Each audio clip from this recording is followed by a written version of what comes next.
So that is the role of the ministry in partnering various key stakeholders within the media landscape to roll out this media capacity enhancement program. Thank you very much.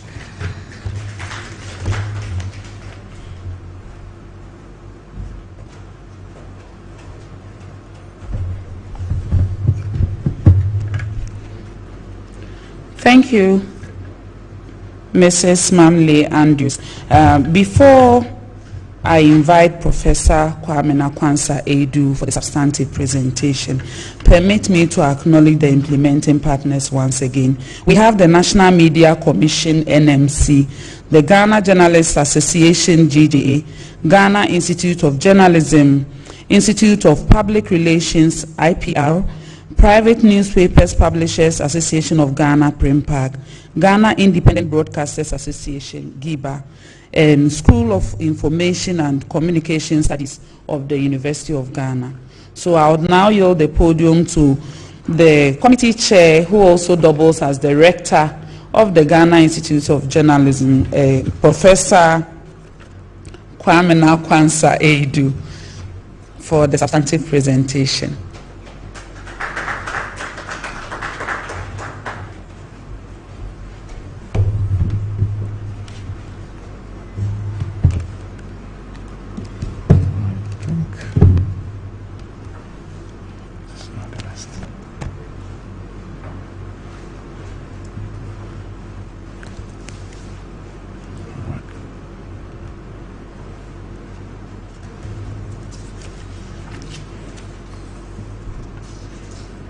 Thank you, Honorable Deputy Minister.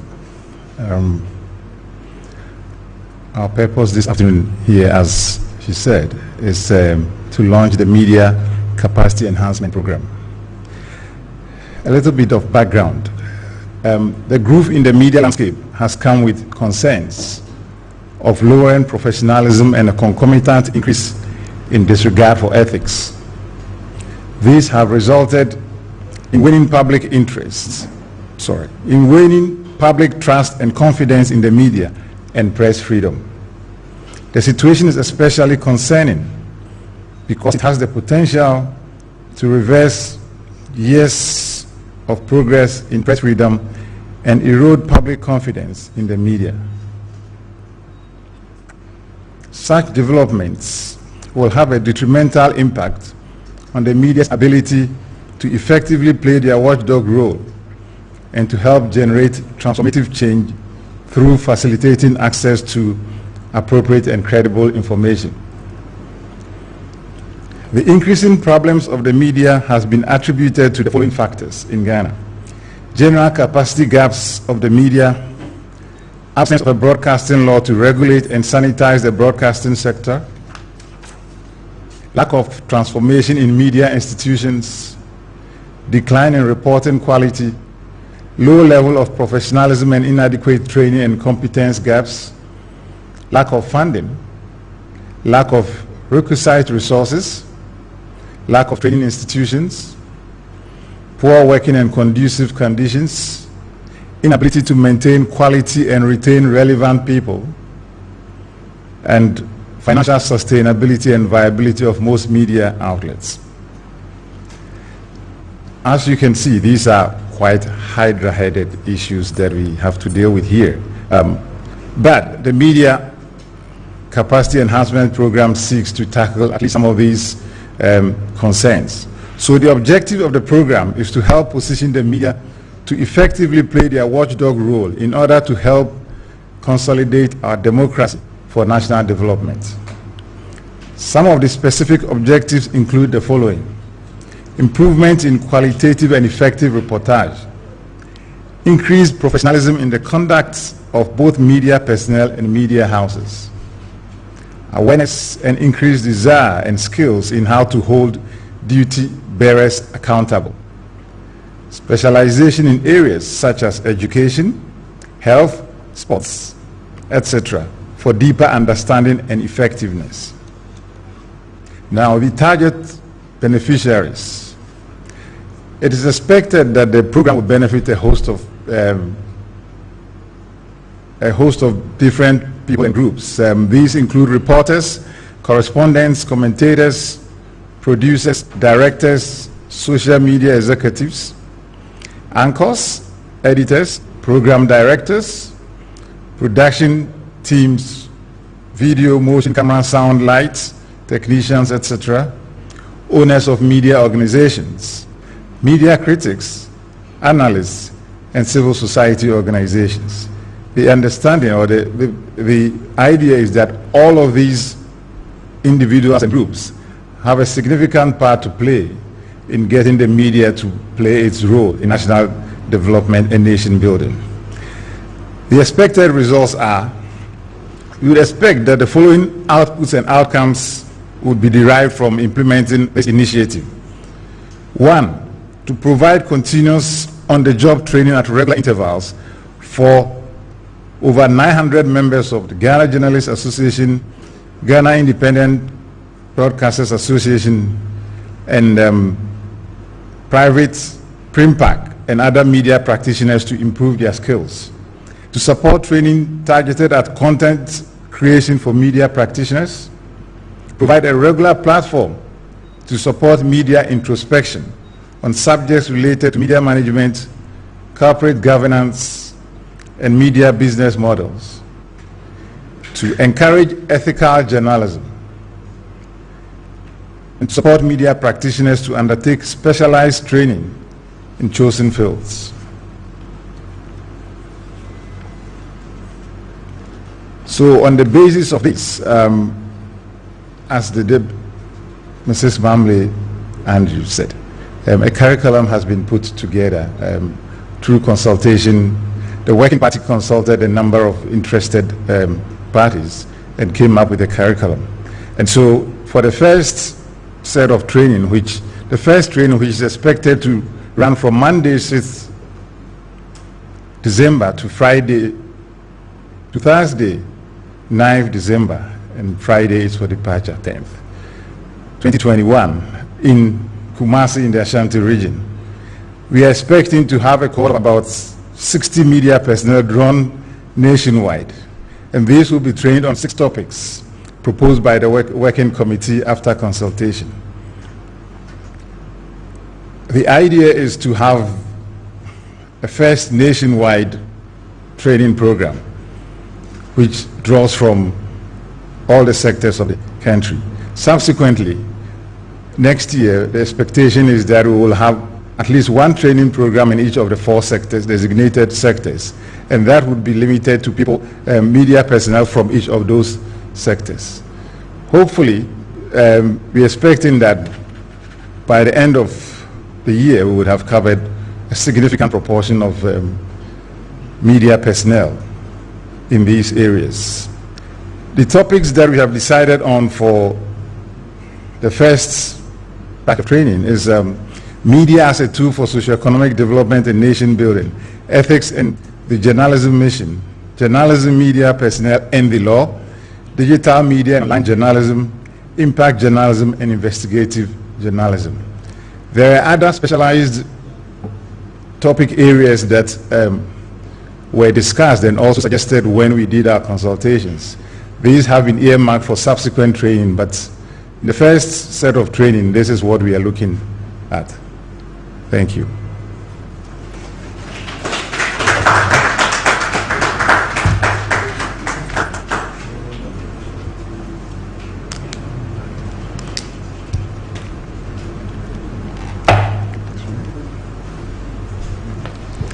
Thank you, Professor. Kindly note that we are streaming live on our Ministry of Information Facebook handle, GTV, and also Joy News. So we will take solidarity messages from the working partners and from members of the working committee. But before then, we have a very short video that we would like to show briefly before we proceed.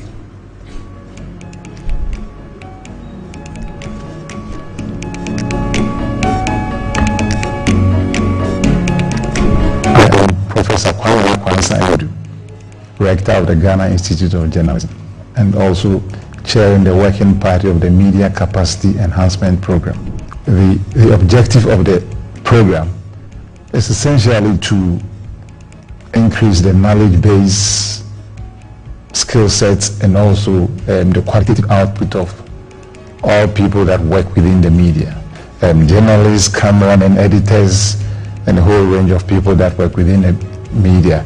The ultimate aim is actually to bring about a qualitative change for the better in terms of how the media can help national development and also nation building and socio-economic development. This first edition of the training program, because it covers broad generalities. The law is important to everybody working in the media space. The role of the media in socio-economic development is important to everybody in the media space. Ethics is absolutely important within the context of the media space. Investigative journalism is important. So all the topics, digital media, all the topics are important. And so everybody in that media space is invited to attend this program. My name is Cecil Sunkwamels. I'm the president of the Ghana Independent Broadcasters Association. The Media Capacity Enhancement Program, I think it's a great innovation and a great program. Considering where we are now in terms of governance, when we look at the landscape of the number of TV and radio stations that Ghana has now, 429 active radio stations and about 110 active TV stations. It's created a gap, and this program, we're happy to say, can actually help to close a lot of expectations of performance of the media and the gap between that and governance, and bring it together. So we hope for the best, and we hope this will not be the first time we can have this program run in consequent years. Congratulations. What an amazing time to be a journalist in this country, and indeed to be in the entire communication industry. And that's why we bring felicitations from the Ghana Institute of Public Relations, IPR, and we extend that to all our colleague journalists. We believe that the Media Capacity Enhancement Program is a wonderful initiative. It's going to position journalists well, allow them to be part of the accelerative change which is going on all around us, and be the real fourth estate that this country needs. And so the Institute of Public Relations Ghana would offer our hats off to the ministry and all the collaborators for making this possible. Indeed, whatever it takes to support this initiative would have our fullest backing. Thank you.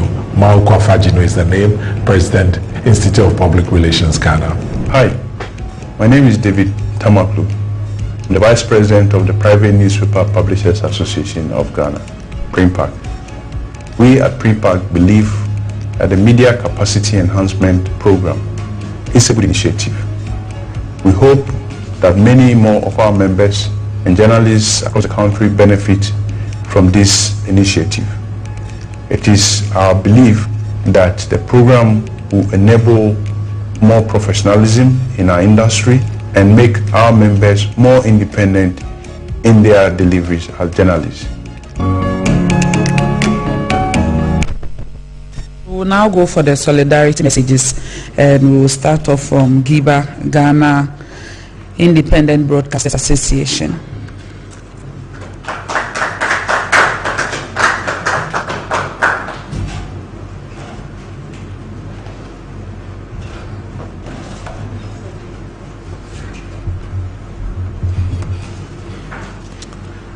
A very good afternoon. All protocols observed. Professionalism in media coupled with ethical journalism requires engaging the audience and keeping stories relevant to readers. Unbiased objective reporting helps strengthen the media and obtain the audience trust and help change their lives, paving the way for better community engagement. Ghana is not different from other countries in the world, faced with the phenomenon of a rapidly changing technological world. As broadcasters, GIBA puts a premium on effective communication skills, as our mandate is to educate and inform our audience, listeners and viewers together, while holding governments accountable to the people, and at the same time entertain them in such a manner as does not touch on the sensibilities, while being aware of possible cultural differences among people of varying demographics. We therefore are constantly finding avenues for capacity building for members. This being the case, Giba readily accepted the mantle of joining the team in assisting the Honorable Minister to work towards the realization and actualization of this great initiative of capacity enhancement for the media. To be able to achieve effective communication, Giba is of the belief that a good education in media ethics and communication skills cannot be overemphasized. We encourage all media persons to take advantage of this unique opportunity and help make it a great success in order to make the Ghanaian media landscape a model for all. We take the opportunity to congratulate the Honorable Minister and admire his tenacity to make sure that this program sees the light of day. Well done to the team who tirelessly assisted the Minister to get the program this far. Giba wishes media persons all the best. Long live Ghana, long live Giba, and God bless us all. Thank you.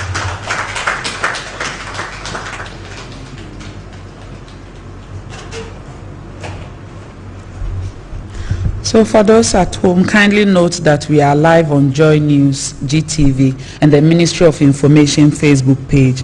I will now call on the Ghana Journalists Association for their solidarity message.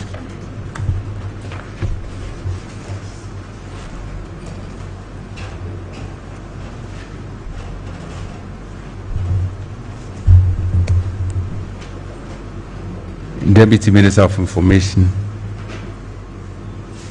Chief Director, Minister of Information, Professor Kwame Kwanzaa Edu, Rector GIJ, President of Printpack, and my junior brother, Vice President of Printpack, David Akin, President of Giba, Cecil, who's warming up, colleagues, distinguished ladies and gentlemen. Today is the day the Lord has made, and we have every cause to rejoice and be glad that what seemed impossible or a distant dream has crystallized into reality. Indeed, our own minister and our flag bearer in government, Honorable Kojo Nkrumah, his deputy, Hajiya Fatima, Chief Director, Pat, our own sister, the intellectual force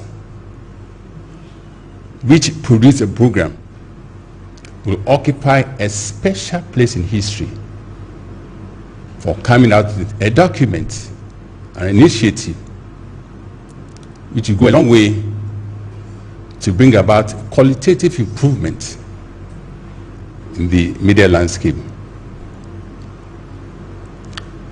The point can hardly be articulated that the media have a long way to go to meet standards, to shape up in response to the growing complexities and challenges and expectations of consumers of media content. So this program has come at the right time to fill the gaps and meet crucial needs in the media. Essentially, media organizations and umbrella bodies like DJ, Giba, Prepar are supposed to regularly capacitate their members. But the reality is that such organizations are so financially disabled that they cannot undertake this professional exercise alone. GJ, for its part, has been knocking at doors and expending whatever we have to ensure that our members meet the expectations of media consuming public. But you and I can testify that we have done so much, but still there's so much to be done to meet the standards we all desire. It is said that perfection is a harsh taskmaster. So we are not expecting that after this program, or in the course of this program, everything will be perfect on the media landscape. But we are fundamentally hopeful and profoundly optimistic that this program will go a long way to reduce the professional sins and deodorize the professional stench in the media. God bless us all.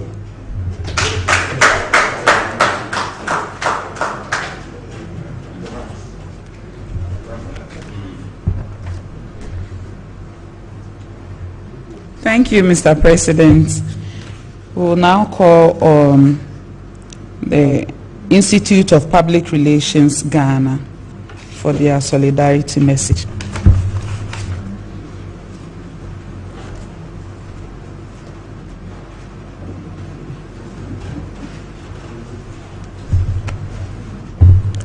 Thank you very much, Deputy Minister of Information. So, it is said that three things principally make news: people, organizations, and issues.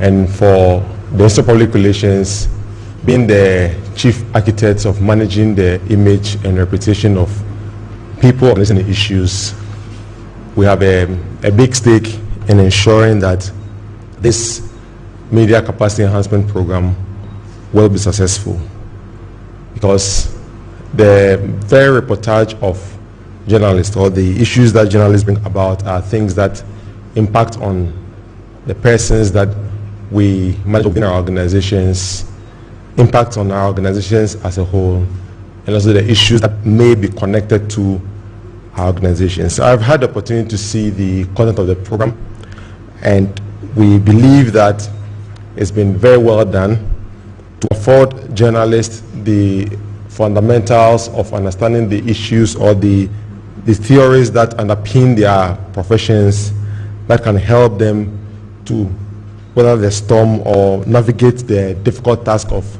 making editorial decisions on what to publish and when to publish. The Institute of Public Relations Ghana therefore fully commits to supporting the program, and we are available to offer resources as we may be able to ensure the success of the program.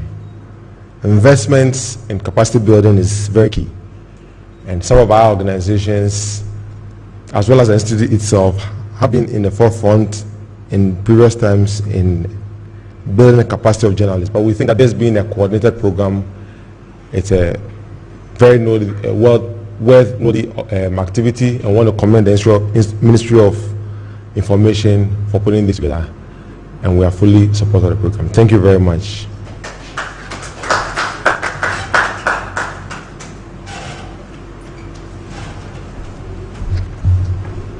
So I will now invite Prem Park for their solidarity message.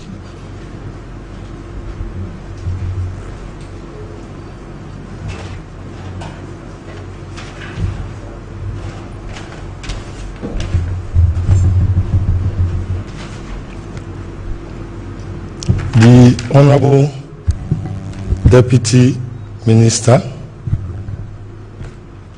Chief Director, Ministry of Information, my President, the GJA President, Gabriel President, all other protocols observed. It is an honor to stand before this august audience to deliver this solidarity message on behalf of the Private Newspaper Publishers Association of Ghana. First of all, let me, on behalf of the Executive Committee, and in fact, the entire membership of PRIMPAC, commend those who initiated this laudable capacity building project aimed at equipping Ghana's media practitioners with new skills and knowledge to promote our professional and career advancement.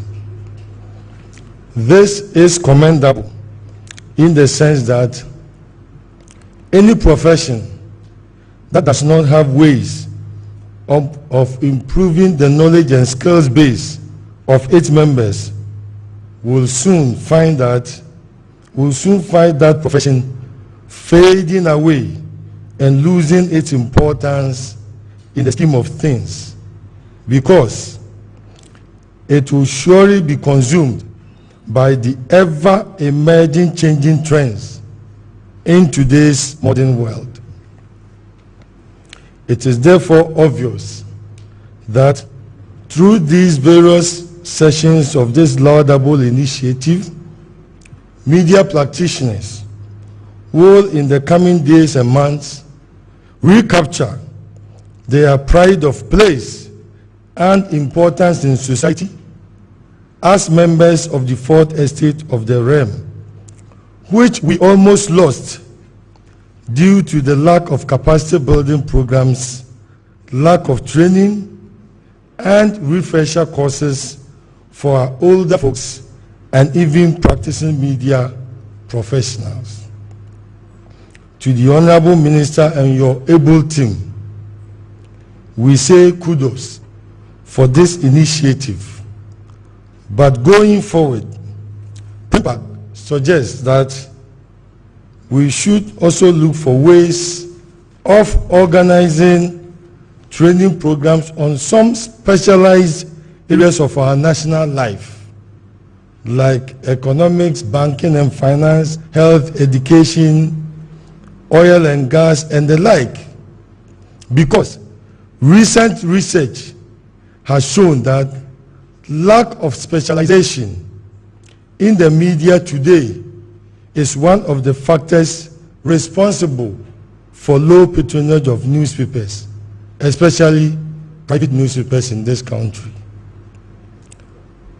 Honorable Deputy Minister, while reiterating PRIMPAC's commendation and gratitude for our inclusion in this laudable exercise, let me advise my colleagues in the media against needless sensationalism that have the potential of serving as a recipe for chaos in the country.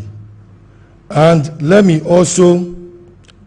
us also practice our profession mindful of the need to abide by the ethics of our profession.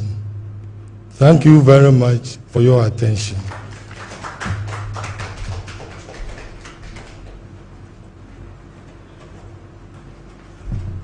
Thank you, Mr. President. We will now go to the Ghana Institute of Journalism for their message.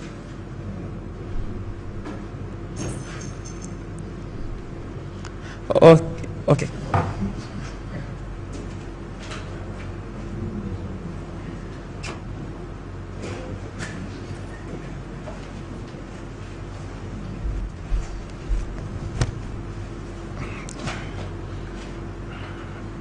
I'm not even sure what I'm supposed to say.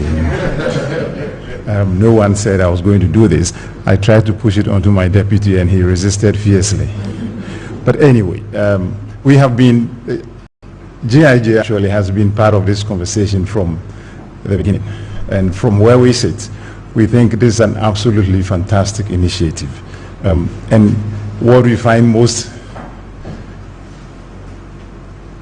exciting and also most appreciative of in this whole thing is the fact that even though it's a ministry initiative, all the work has been done by people outside of government, just to ensure that there's absolute independence in this. And I think that the ministry must be commended for that. And everybody says, he who pays the piper calls the tune. On this occasion, we are glad to note that the ministry is trying to organize for the payment of the piper, but no calling of the tune at all.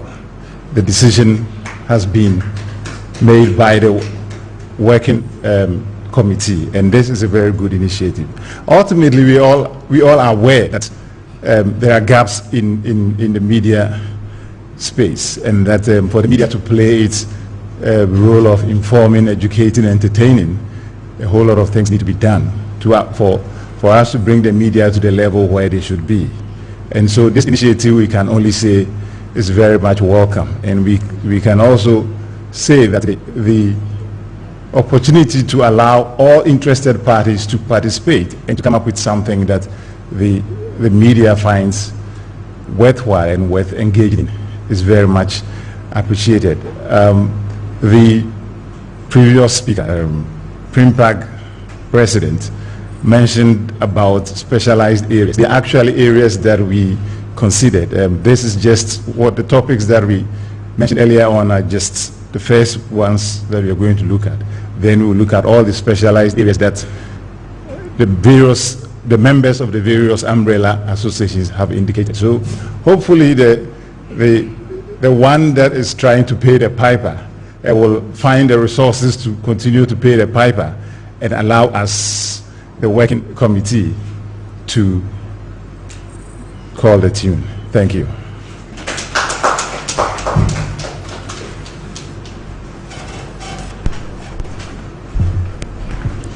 Beautifully said. Thank you, Prof. Kwamena Kwanza Edu. We are joined by the chairman of the National Media Commission, Mr. Yaobuedu Ayeboafo, virtually. He couldn't be here due to circumstances beyond him, but he's been able to join us virtually. So we'll go for his solidarity message. Well, I'm sorry that I cannot be physically present, but it's unfortunate, but I apologize to everybody, because this is a momentous occasion that anybody who wants the good of the media in Ghana must applaud. For us as the National Media Commission, and for me personally as a media person, is that any attempt by the state to empower and enable journalists to perform their duties, with capacity, must be encouraged and enhanced, because some of the time our media have erred, not necessarily because they intend mischief, but because of lack of appreciation and understanding. And what they need sometimes is just a matter of orientation to enable them appreciate the issues and put them in proper perspective. It is our hope and our prayer that both the lecturers who have that opportunity of offering their services in leading, and the journalists who will have the opportunity of being selected to participate in the programs, would cooperate as much as possible and offer their best in all situations. Let us make the best out of the situation, so that at the end of the day, journalism will be better and we will be more recognized and appreciated for contributing to national development. My only hope and prayer is that this initiative will not die the way that the Media Development Fund died, without making that impact on our psyche. And I also look for the independence in the management of the process, so that there will be very little interference from whatever source, including even the National Media Commission, that those who are in charge will be given the fullest assurance that they can discharge their duties professionally and empower us. I thank the Ministry of Information for this opportunity, and I do hope that we will make meaning out of this. And from now on, the media environment will change. Thank you very much, and God bless all of us. Thank you.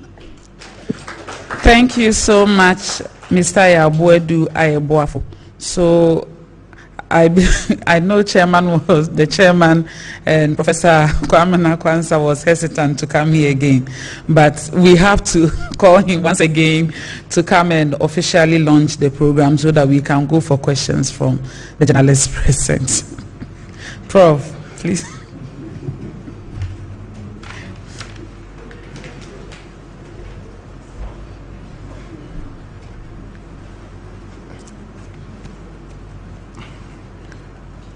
I think by going up and down, I'm getting my daily exercise, so I'll take it like that. Okay, so we know why we are here. Various speakers have spoken about the importance of what we are trying to do here. So I'm going to be very brief and say that by the powers invested in me as chair of the working party of the Media Capacity Enhancement Program, I declare this program launched. Thank you.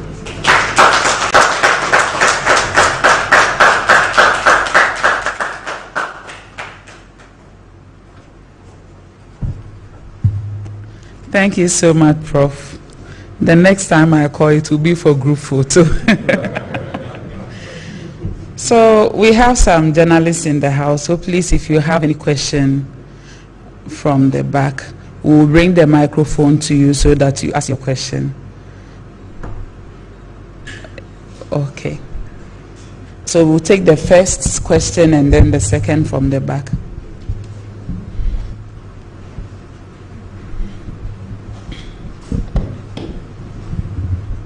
Good afternoon. Thank you, Honorable. My name is Paul Nyuja Dalafo. I report for Daily Statesman. And I think we all have to applaud the leadership for coming up with this initiative.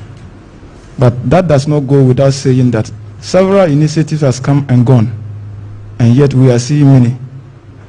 And I want to find out that how do we stamp out misinformation in the media space without engaging the journalists or the reporters themselves? For instance, we as reporters, when you go to a certain media house and you are either made to work without being paid or you are paid without being satisfied. How do we prevent journalists from practicing PR journalism, what I term it as? Thank you. Okay, thank you. So, if I got the question right, you want to find out how we are going to resolve misinformation when some journalists are either not paid or do not have good conditions of service. Was that the question? Okay. So please, we'll take the second question. My name is Sarah Paku. I report for Media General. Okay. Quite a beautiful program outline, but Minister, in the state where we have most of the media houses being owned by businessmen and women who are affiliated to political parties, as well as politicians owning media houses, where media practitioners are being made to compromise on professionalism, how certain are you that after this program, we would have media personnel not being compromised from the same media houses they are going to report from? What has been the engagement with these media owners who are politically affiliated? Thank you. Okay, thank you. So if there are any questions, we'll take the last question before we go to the committee for answers. Are there any questions? Okay, so we'll take the last question. I wouldn't say it's a question. It's okay. a brief remark. Okay. My name is Akwasi Ajibendia. Currently the acting chair of a group calling itself the Editors Forum. Okay.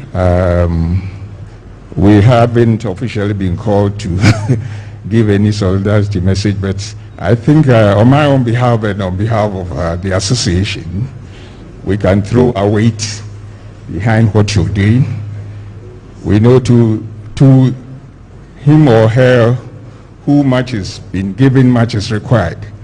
Some of us I'll be told we've watched things happening in the country, not only in the media, but generally in our development. We're happy this is coming.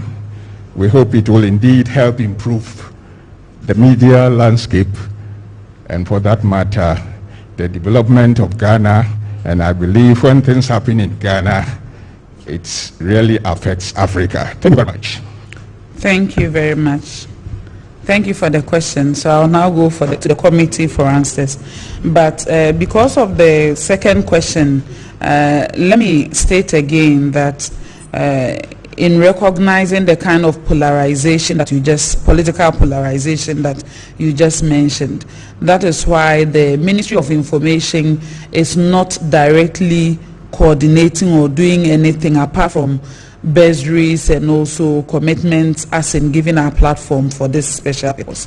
In terms of selection of faculty and also participants and curriculum and any other matter relating to the actual training is being handled by the committee that is drawn from industry players. So that is what I can say in relation to that. But because there were other questions, I'll throw it to the committee and then go for answers from Mr. Chairman.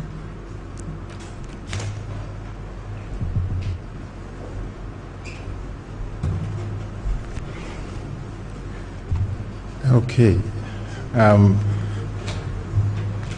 The questions, the first two questions, I think the third one was a comment. The first two questions are quite interesting, and I would wish that the industry representatives on the committee would be the ones trying to answer this question. But I'll make an attempt. When I was reading out the problems that bedevil the media space and the media industry in Ghana, there are quite a number of them, and some of them were actually dealt with capacity issues. And this program, the Media Capacity Enhancement Program, cannot deal with all the issues that we talked about. There are financial issues, issues of lack of financial sustainability and viability of media houses, lack of resources, lack of funding. Some of those issues are really industry issues that this program does not cannot actually seek to address. I don't think any one program can address all of these issues. But some of the issues that you raise, especially the issue about lack of payment of salary or dissatisfaction with salaries, I am pretty sure most of us here are not terribly excited about the salaries that we take home. But the idea is to let those that attend training understand their role in the media and their duties and responsibilities, and also to teach people about ethics, so that if you are a journalist, for example, and you understand ethics and you understand the law and you understand your role as a journalist and the media's role in nation building, for example, we would hope that when you get to the critical stage where you think, should I skew the story one way or the other for financial gain or not, the issues that we have spoken about in the training may come to the fore. And ultimately, we as individuals always have to negotiate these things. And so whilst the program seeks to give people the knowledge and the skills and the awareness to do what is right, I am not sure that anybody can guarantee 100% that some of these issues will be entirely dealt with. Some people will come in and this will help them make some of those decisions, especially the issues of ethics, and some people will not. But ultimately, it is our hope that the skills gap that we have noticed, some of the issues that the journalists themselves have talked about, that we need training in these areas, because these areas did not come up just by chance. We engaged people in industry, and they said we need training and we'll be very happy to train in these areas. So we are hopeful that once we get the training, you will apply the training in your work and hopefully do what is right. 100% guarantees, I'm not sure, are anywhere. have I done some kind of justice to that question? The second one about ownership, I think you answered it, unless the questioner is not very satisfied with that. But again, the idea is also to engage everybody who has dealings with the media and can influence the media. So civil society or business, those who own the media and all that. Ultimately, if they understand their role and how important the media is to nation building and socioeconomic development, we are hopeful that individual personal gain and selfish agendas may well give way to the national agenda or to working towards achieving the national agenda. Thank you.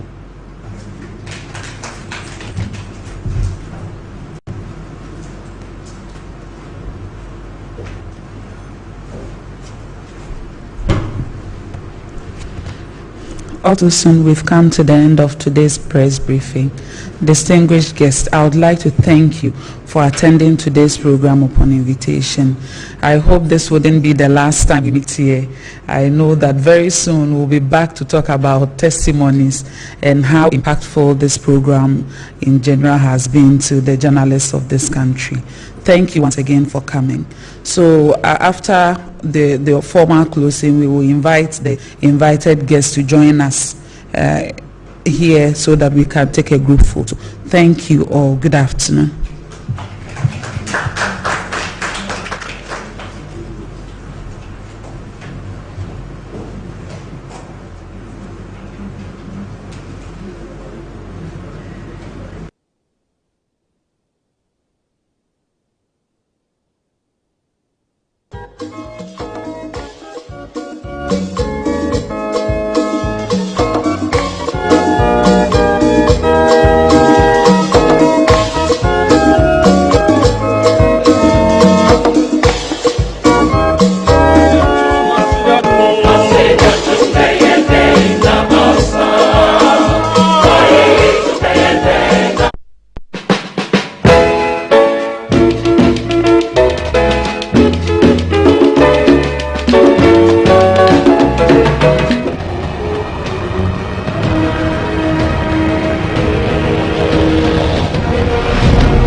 Extremists and terrorists undermine human security and tend to reverse the economic, social and environmental gains made towards the achievement of the Sustainable Development Goals. The United Nations Development Programme UNDP Ghana has over the years supported the government of Ghana to engage with communities and civil society organizations across the country and enhanced their capabilities in preventing violent extremism in border areas. The Director of National Counter-Terrorism Fusion Center at the Ministry of National Security, Colonel Timba Tambana, said Ghana is surrounded with countries with terrorist activities and the national security is high alert to ensure that the country is safe and protected against terrorism. We have come out with a national security strategy. And the national security strategy is built around the Ghanaian. It's not built for the protection of the political class, the working class, or any of the other classes that are identifiable, but against the most vulnerable Ghanaian. The resident representative of UNDP in Ghana, Dr. Angela Lusigi, told GBC News that a proactive and preventive response is required as the causes and effects of terrorism and violent extremism do not respect national borders. Ghana has a history of stability. And to maintain that stability, we need to look at all the issues that could potentially destabilize the stability. And working with the actors on the ground, we know that communities are also aware of the potential threats that are coming and want to have the tools and the collaborative mechanisms to work better in order to prevent the threats. Some participants, including the president of the Ghana Journalists Association, Mr. Afromoni, said the media's role in dealing with violent extremism cannot be overemphasized. When it comes to violence, no institution can be more insidious than the media. It is said that information and the structures which communicate information are the most dangerous weapons on it.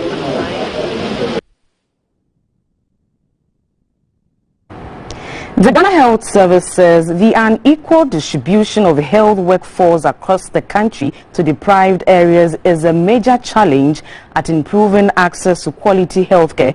At the congregation of the University for Health and Allied Sciences at Sokote in the Volta region, the Director General of the Ghana Health Service, Dr. Patrick Kumabwati, said the service has put in place incentive packages to motivate and encourage acceptance to postings to such areas. In all, a total of 686 graduates were awarded with certificates after undergoing studies in various health-related fields. Out of the number, 246 were from the School of Nursing and Midwifery, 175 from the School of Allied Health Sciences, 129 from School of Public Health, 42 from the Biomedical Sciences, and 94 from the School of Medicine. The Vice Chancellor of the University of Health and Allied Sciences, Professor John Japon, said the university's dream of becoming a world-class institution is becoming a reality with the introduction of new programs. He disclosed that the university keeps making significant strides in all spheres. He appealed to the GET Fund to expedite construction works on the university's Hohoi campus. After public health development in Hohoi is also going at a very slow pace.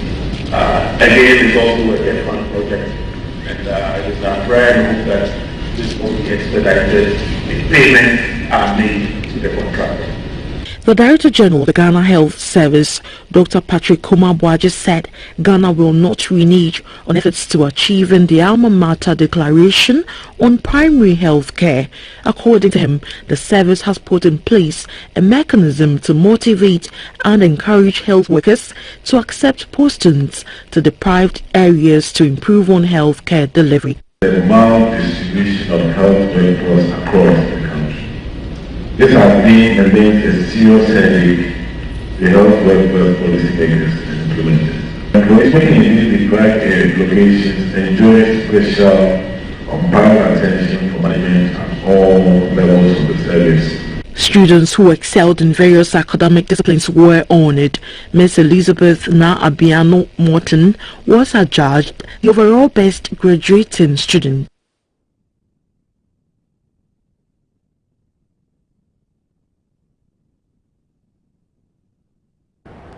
Now, residents of Toko and its surrounding communities along the Volta Lake in Pando municipality of the Volta region have hit the streets to press home their demands for government to fix deplorable road networks and drainage systems in the enclave. There is no single tarred road in the enclave, despite hosting one of the biggest markets in the region and a major hub for fishing and agriculture. The residents, numbering over 1,000, say they are unhappy because after several years of collecting their taxes, the Pando Municipal Assembly has neglected their poor roads.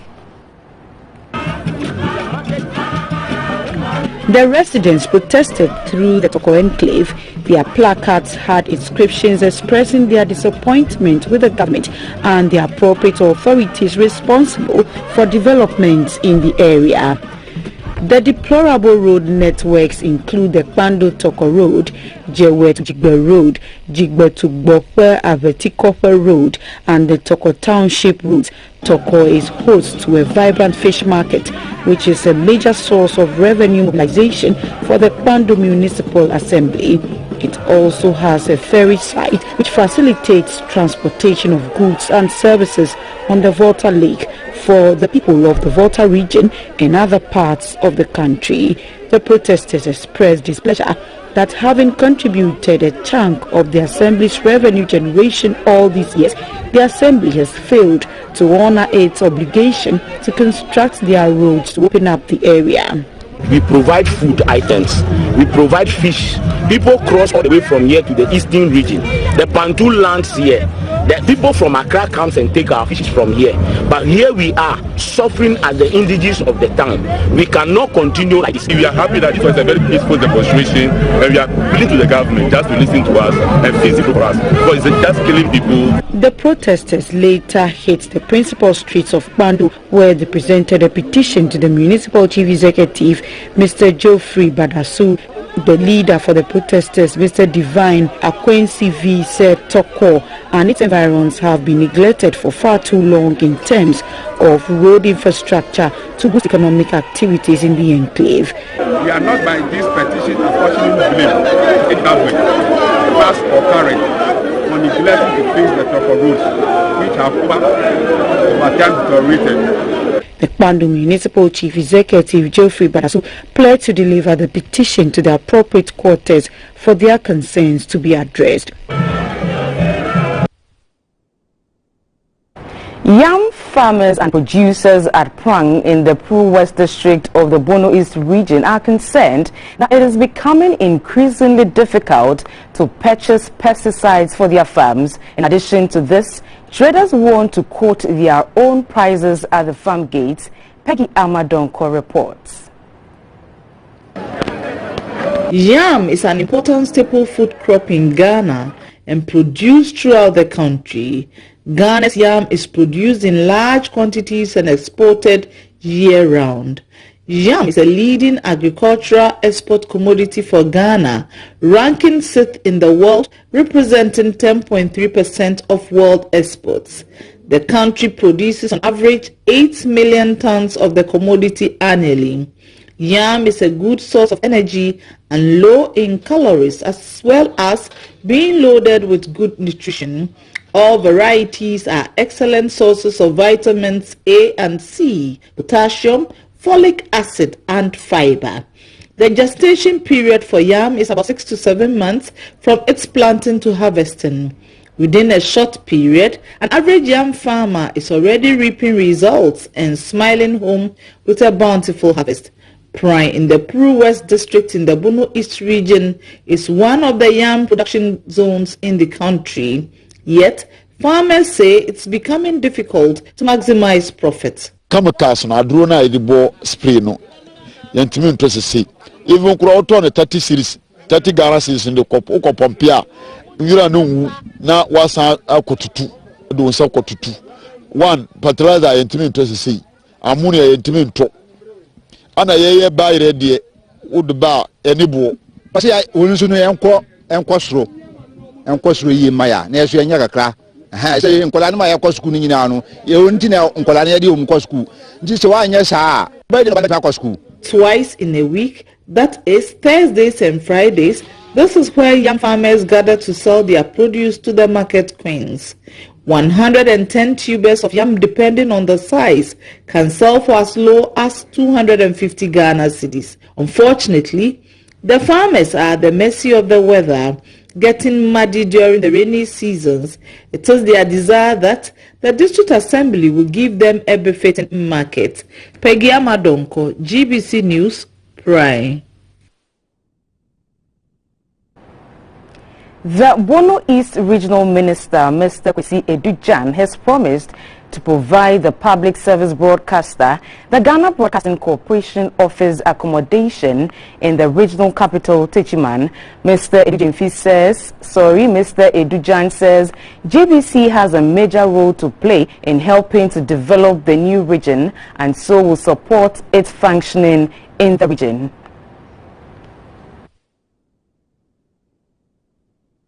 From a relay station in Accra on July 31st in 1935, the Ghana Broadcasting Corporation, GBC, has a presence in all the 10 old regions of the country with 18 regional FM stations and 6 TV channels and also online. GBC, aside the country's official language English, transmits in over 23 local languages. With the creation of the new regions in 2019, the Bono East region becomes the second region to promise to provide a public service broadcaster office space due to its importance in national development, the first being the Northeast region. Ghana Broadcasting Corporation, GTV, is a leading and a premier station when it comes to delivery of news. And we, the people of Bono East, are excited and will be very excited to have GTV in our region. We'll help with the infrastructure, we'll help with whatever that we have to as a region. If this promise is made good, it will bring to 2 the number of GBC facilities in the Bono East region. Currently, GBC has GBC Kintampo Radio on 96.3 MHz. Peggy Amadonko reporting from the Bono East regional capital, Techimai, for GBC News.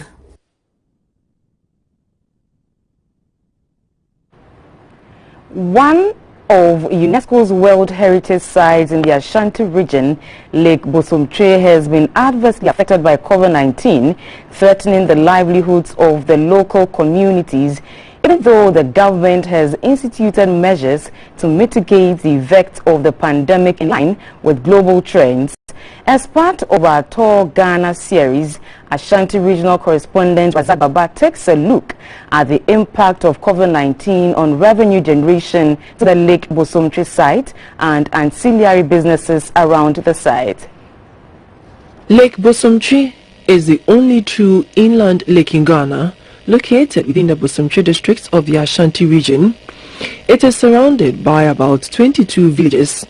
At the moment, only one settlement, Abonu, a fishing community with a projected population of 1,500, has its tourism potential relatively developed.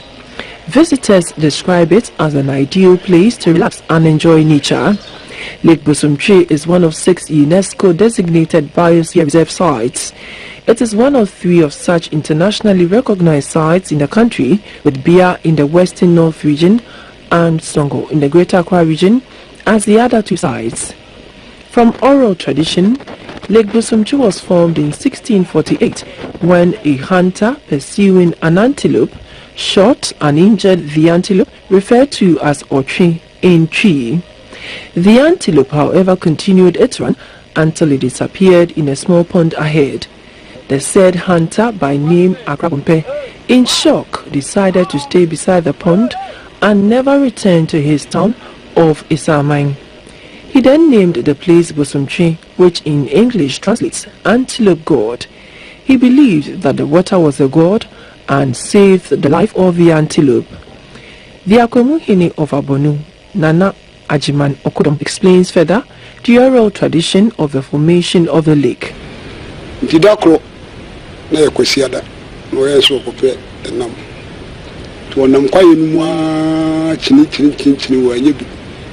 Nti wadane ne oba no hunu se wotwe egyina ho ana otu ni tuo woto abo ni tuo no se si tuo no ene se si bo abo na se nka bo no wuo enso abo na enwu nti ye bofo no nwa ama wodi abo no ni moja na chi tuo ano sa akoduru ba bi na okoye no wotwe ni gyina ho no gyina ensu kitua bi se fish pond oduru nsuo no ho na nsuo no emunu etia aboano na gira mu nyina wo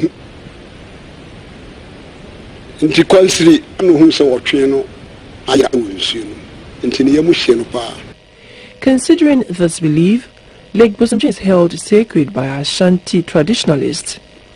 Some claim that Lake Bosomtwe is visited by the souls of the departed on their passage to eternity.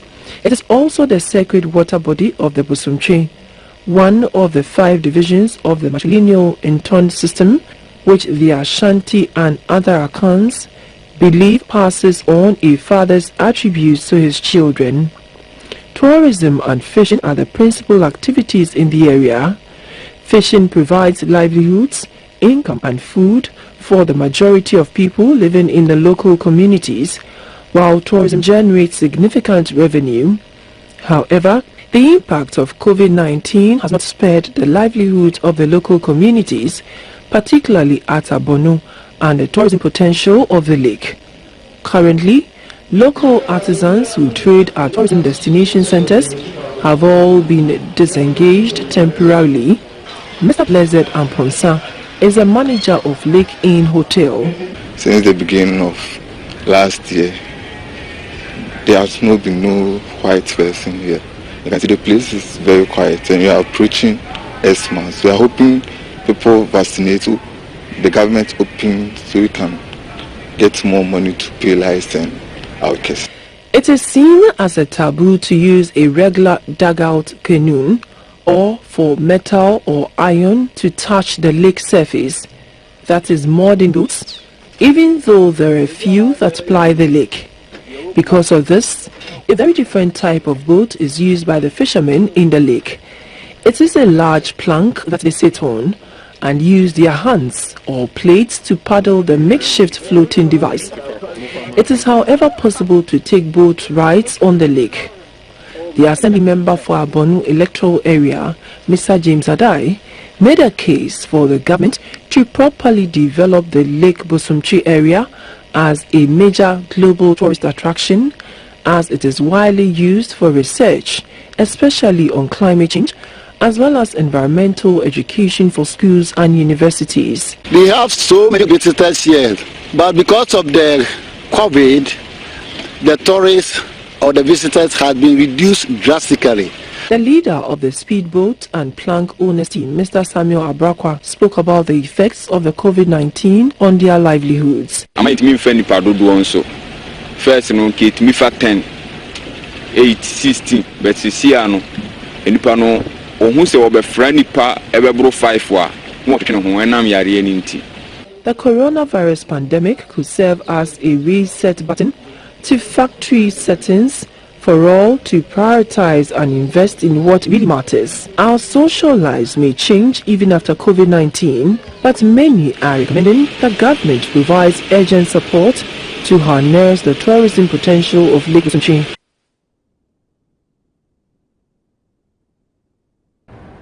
Now, the Vice President, Dr. Mahmoud Bawumia, on Saturday joined the National Chief Imam Sheikh Nuhu Shaributu at Fadama to celebrate the 2021 Maulid, the birthday of Prophet Muhammad. Dr. Bawumia called on Muslims to be tolerant of each other as well as those of other religions. He said without tolerance, peace will be a mirage.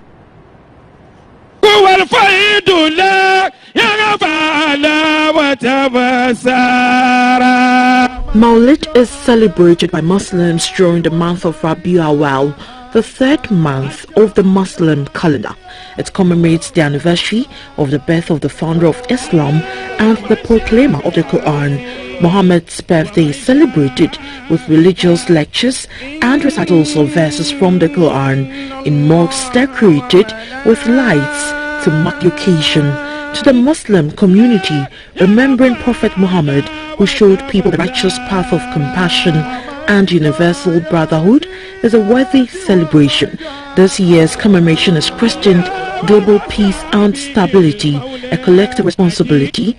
The occasion was graced by the Vice President, Dr. Mahmoud Bawumia, and former President John Mahama. The chair for the event, Alhaji Hassan Andani, said the humility and peaceful nature of the National Chief Imam is an example to emulate. Former President John Mahama urged the Muslim community to emulate the National Chief Imam and chart the path of peace. Idan munduba rayuwan Annabi Muhammad sallallahu alaihi wasallam cire hankuri ya zama abinda muma muyi hankuri da juna.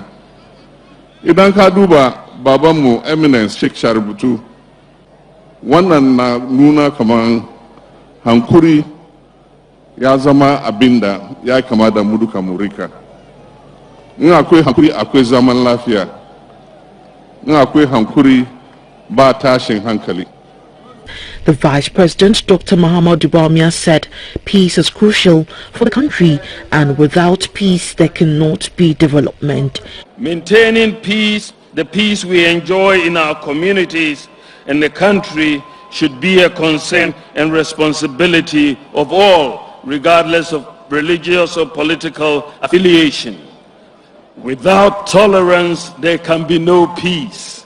And without peace, there will be no development. Dr. Baumia said from 2022, the government will begin the construction of 16 model schools in Zango communities across the country. The construction of the model first-class senior high schools will commence, inshallah, at the beginning of next year. We will start with 3 first-class model senior high schools in Kasua in the central region, Efijwasi in Asokori Mampong, and Tamale in the northern region. The Vice President said the government is undertaking various projects and measures for a better life for people in the inner cities and Zangos. Authorities at the War Memorial Hospital in Navrongo in the Upper East region are appealing for more medical and health support officers in the facility. Most medical staff are said to refuse posting to the facility, citing reasons of distance and lack of access to other medical programs and amenities. The Kasina Municipal Hospital, also known as the Navrongo War Memorial Hospital in the Upper East region, is one of the oldest hospitals in the country. It was built to remember men from the district who fell in the Great War of 1914 and 1918. Each stone at the panel and administration block of the hospital was laid by relatives in memory of these fallen men. The Navrongo War Memorial Hospital has 164 beds with staff strength of 324. It is the main referral center for all chiefs facilities and clinics in the Katsina Nankana West, Bulsa North and Bulsa South, as well as referrals from neighboring Burkina Faso.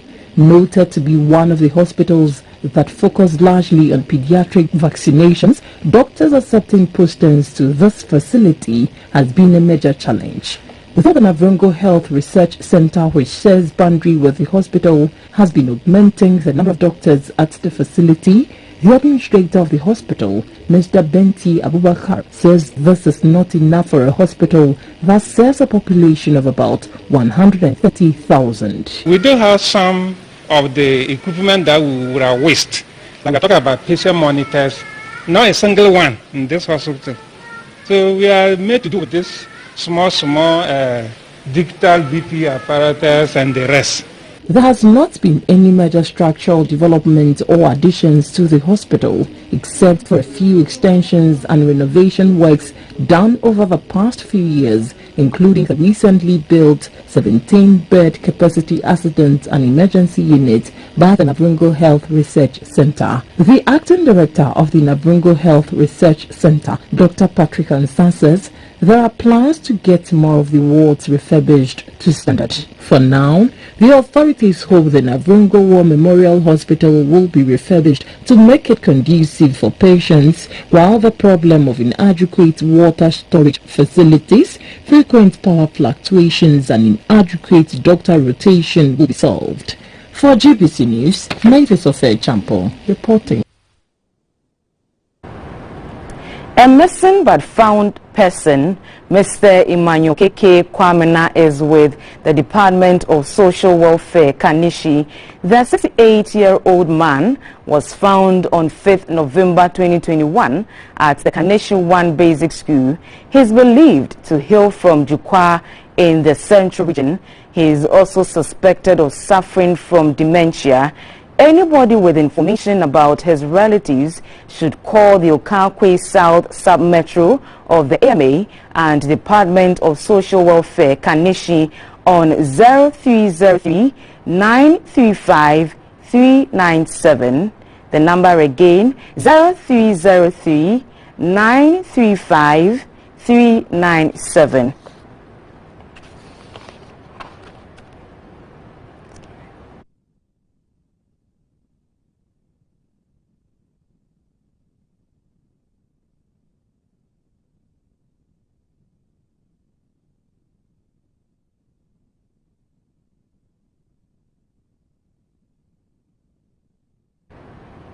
We'll take a quick break and we'll be back with more stories. Please stay. If somebody has type 1 diabetes, it doesn't mean that they're always going to be sick. A patient with type 1 diabetes can have a near normal life. Diet forms the cornerstone of managing diabetes, whether type 1 or type 2. Let not the parents or the patrons be too restrictive. You're not supposed to eat sugar. You don't have to take ice cream.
Now in business, Ghana joined the rest of the world to mark the International Day of the Air Traffic Safety Electronics Personnel, ATSEP. The day reflects on the importance of their role in maintaining a safe and efficient air traffic control system. ATSEP guarantees the accuracy, integrity, availability and continuity of these systems and services around the globe throughout the year. Globally, all air traffic safety electronics personnel ATSEP celebrate this day as a very special day to commemorate the contributions of ATSEPs and air navigation services to make it safe, secure and sustainable. For 46 years, the International Federation of Air Traffic Safety Electronics Associations has been working to raise the profile of professionals. Air navigation service providers need competent, well-trained professionals to maintain the unseen but vital infrastructure necessary for a safe and efficient air navigation system. At a ceremony to celebrate the day, the Director General of the Ghana Civil Aviation Authority, Mr. Charles Kreku, said very soon the ATSEP license training program in Ghana will become operational, and this will help attract other African countries in the promotion of efficient air traffic safety. The president of Ghana Air Traffic Safety Electronic Association of the Ghana Civil Aviation Authority, Mr. Mahama Asunga Abdullahi, said safety of the global aviation network makes it imperative for ATSEBs to be well trained. Before the license regime, there was nothing like license for engineers. Okay. So it's now that we come about. Okay. We are not the new baby on board in terms of license. So that's what all ATSEBs all over the world are championing, moving towards that direction. We've had other countries come to us to ask us how we did it and how we are going to do it. We have countries like Gambia, Sao Tome and Principe, we have Lomé and Cotonou membership countries. Some of them even come to Ghana and do the license. The managing director, Ghana Airport Company, Mr. Yao Kwakwa, said the company will continue to provide air traffic safety electronics personnel with the requisite exposure and knowledge transfer to guarantee the continuous performance of their roles.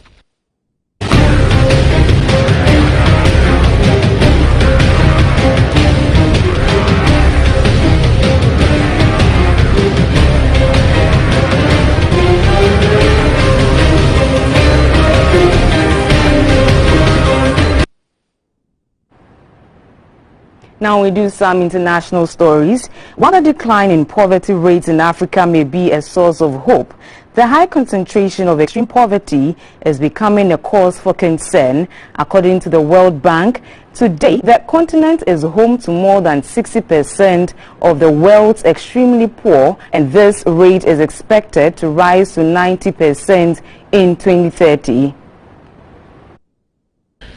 This development is all the more worrying as Africa only had a quarter of the world's poor in 1990. The World Bank says turbulence caused by the coronavirus pandemic and climate change is to blame.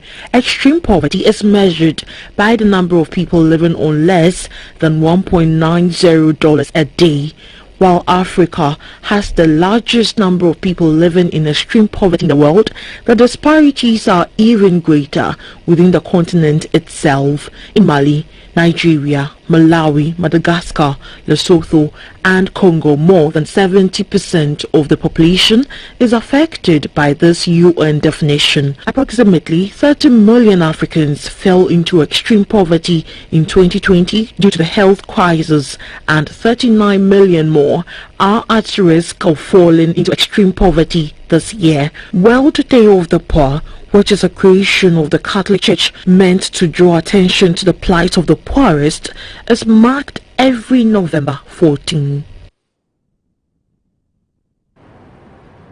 Sudanese security forces killed at least 5 demonstrators on Saturday in a crackdown on anti-coup protests after the military tightened its grip by forming a new ruling council. The pro-democracy protests come nearly 3 weeks after Top General Abdel Fattah al-Burhan ousted the government, detained the civilian leadership and declared a state of emergency. The Independent Central Committee for Sudanese Doctors said 3 of the deceased were killed in East Khartoum and 2 in Khartoum's twin city of Omdurman. According to the medics, 4 of the victims were shot dead, while 1 died from suffocation by tear gas.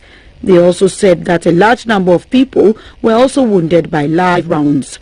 Security forces went to one hospital in Omdurman and detained several of the wounded. A protester, Mohammed Ahmed, said that they have been oppressed so much and abused.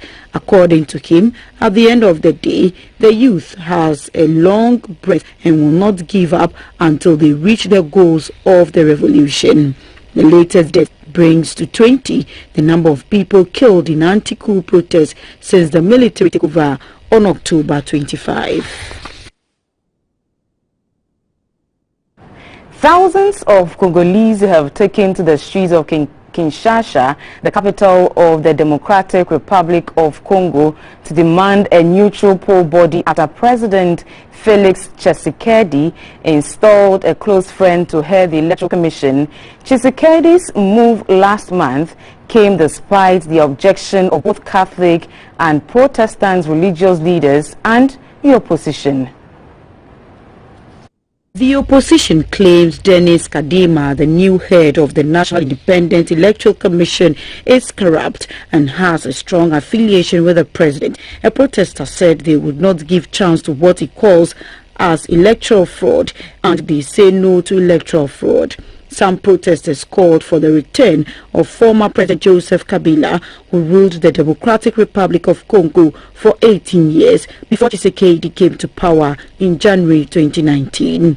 A member of the Catholic Lay Coordinating Committee, Hervé Diakese, says the country would not allow the elections to be barred. The current president was chosen in March-delayed elections in December 2018, which were peaceful but marred by accusations of fraud. The next presidential election is set for December 2023, and Tshisekedi has said he intends to run despite allegations of fraud leveled against him during the 2018 polls. Now, ministers in Australia say the country's 2030 emissions target is fixed and the government is committed to beating it, without saying whether targets will be updated, as the recently concluded UN Climate Summit in Glasgow demanded.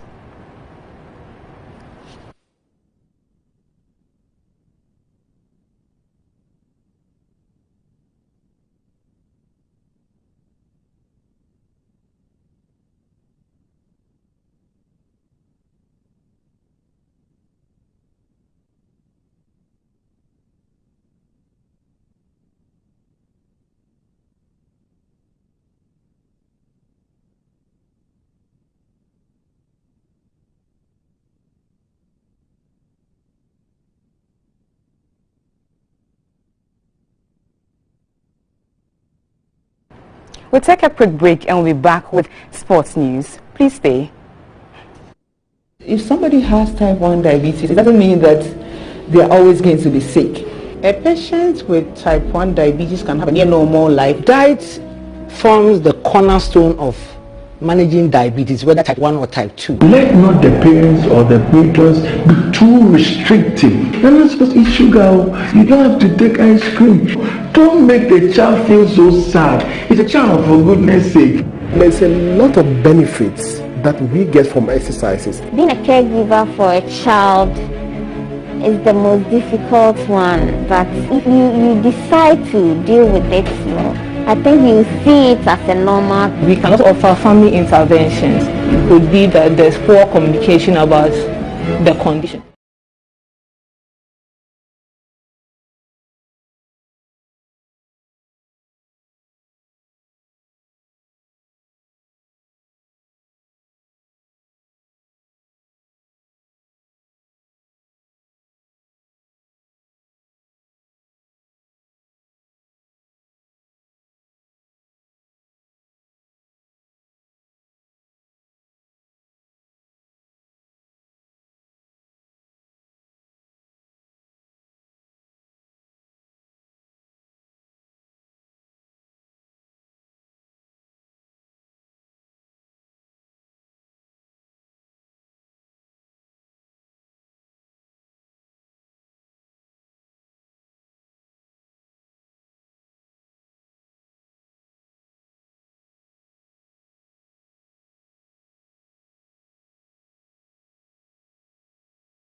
Now to some stories from the world of sports. Accra Great Olympics beat Legon Cities by a goal to nothing in match day 3 of Ghana Premier League at the Accra Sports Stadium. Maxwell Abikwe scored the only goal of the game. Great Olympics have a new captain. Legon Cities welcomed Accra Great Olympics to the Accra Sports Stadium in their Match 3 fixture. The Accra Derby was full of action, but it was Great Olympics who made good use of a chance that came their way on the 20th minute. Informed striker Maxwell Apekwe was the fastest on the ball to chip a cross into the net. The goal was his fourth in 3 games. Lovely ball to Philip Saki, who goes for the low drive and is the opener. This is well calculated. Brilliant display from Great Olympics to get the first goal, and it's the man on 4 goals in just 2 games. Maxwell Apekwe scored a hat-trick last weekend and has put Great Olympics ahead this evening at the Accra Stadium. It's Olympics 1, Legon Cities 0. And it's becoming, yeah, the goal in the end is a simple tapping, but it's the way they work the ball. But look at the amount of space afforded Olympics here. It's criminal, really is. Natakwa should be coming across early enough to deal with this. We're expecting the goalkeeper to be commanding in that space of his, in that area of his, but he waited, he stated, and it was Maxwell Apekwe who wasn't waiting, always looking to pounce onto the ball. Comes in, goalkeeper should be committing to it, should be. Back from the break, both sides tried, but were not successful as the encounter ended 1-0 in favor of the Daddy Boys. Great Olympics have now won 2 games in a row and sit second on the league log with 7 points, 2 behind Asante Kotoko, who are topping the chart. And that's the second goal. Flag goes up. Now Francis Ado's cross. There's a header onto the crossbar. Hashim and Asamoah Boateng's ball is. The ball coming in is good. The header is good, but just won't. It's over. 2 scores here at the Accra Sports Stadium. Kid Galahad suffered a devastating defeat in his maiden defense of the IBF World Featherweight title, losing to a brutal knockout in the 6th round by Spaniard Kiko Martinez. Oh, and a big overhand right from Kiko Martinez. Galahad, 31, fighting in his home city at the Utilita Arena in Sheffield, was in control in the first 4 rounds. But 35-year-old Martinez floored Galahad with a strong right hand with seconds to go in the 5th. When they're on the back foot, they lean back. He's left his left hand there and the chin was up in the air and he's just been caught with an absolute peach of a right hand. That's the shot that Kiko's been looking for. He's not found the range yet, but right. The fight was then ended after just 6 seconds of the 6th round. Promoter Eddie Hand said he would now look at the possibility of a rematch. One at the end of a round, one at the beginning of a round, and the short reign of Kid Galahad as the world featherweight champion is over. Take up the count, and what a dramatic finish to a fight that Kid Galahad was an overwhelming odds-on favourite to win. Ladies and gentlemen, referee Steve Gray calls a halt to this contest. The official time of the stoppage, 6 seconds of round number 6. The winner by TKO and the new IBF featherweight champion of the world, Kiko La Sensación Martinez. Cote d'Ivoire reclaimed their place on top of Group D in the qualifiers for the Qatar 2022 FIFA World Cup after beating Mozambique 3-0 in Cotonou on Saturday. But most of us half in the half, but it's a lovely ball to the right. Chance for the goal. Under pressure to pick victory after Cameroon won earlier on, the Ivorians started strong and Sebastian Haller tested the goalkeeper early on with a strong shot from the right that was palmed away. They got into the lead on the 10th minute when Gradel slid in to guide home a well-weighted cross from Connect. In the second half, Mozambique had come back determined to get themselves into the game. They were, however, pegged back on the hour mark when Connect and Gradel combined once again, this time Connect coming to the end of a Gradel cross from the right before bouncing a volley beyond the goalkeeper and into the net. At the stroke of 90 minutes, the Elephants sealed the victory with Seri shooting low from inside the box of Johan Boli assist from a quickly taken throw. Cameroon had temporarily moved top of the group with their 4-0 victory over Malawi, but the Elephants ensured they moved back top. The victory over the Mambas taking them to 30.1 ahead of the indomitable Lions, who played in their last match in Douala on Tuesday. Cameroon on match day 6 on Tuesday night. And finally in sports, world number 1 side Belgium still progression to the 2022 World Cup in Qatar with victory over Estonia. Benteke in the middle. Oh, the goalkeeper's completely missed it. And Benteke. Roberto Martinez's men faced Wales in their final group game on Tuesday, but went through with a game to spare. Crystal Palace striker Christian Benteke tapped in on the 11th minute after Estonia goalkeeper slipped Yannick Carrasco's low cross. Carrasco smashed a standing 25-yard drive into the top corner and Torgan Hazard curled in a delightful third. Eric Sorga had pulled Estonia back to 2-1, but the visitors were thoroughly outclassed and were fortunate not to concede more goals. Benteke headed against the post after scoring, and Kevin De Bruyne saw a free kick superbly tipped onto the post by goalkeeper Igoni. Wales had already secured their playoff spot by winning their Nations League group last year and moved up to second in World Cup qualifying Group E with a convincing 5-1 win over Belarus.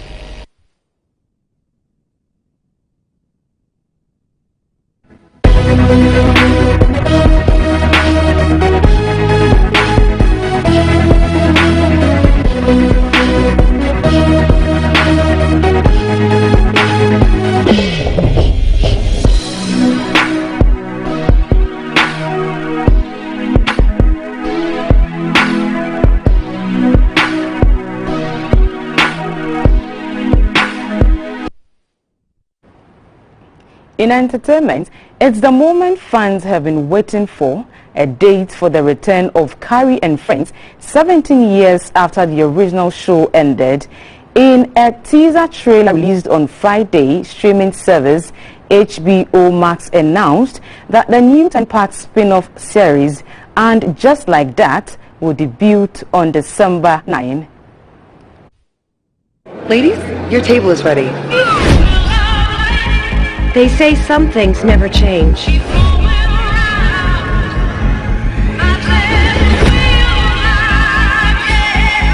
The first 2 episodes will air on December 9, with the next 8 episodes premiering each on Thursday, described by HBO Max as a new chapter of the original hit show, And Just Like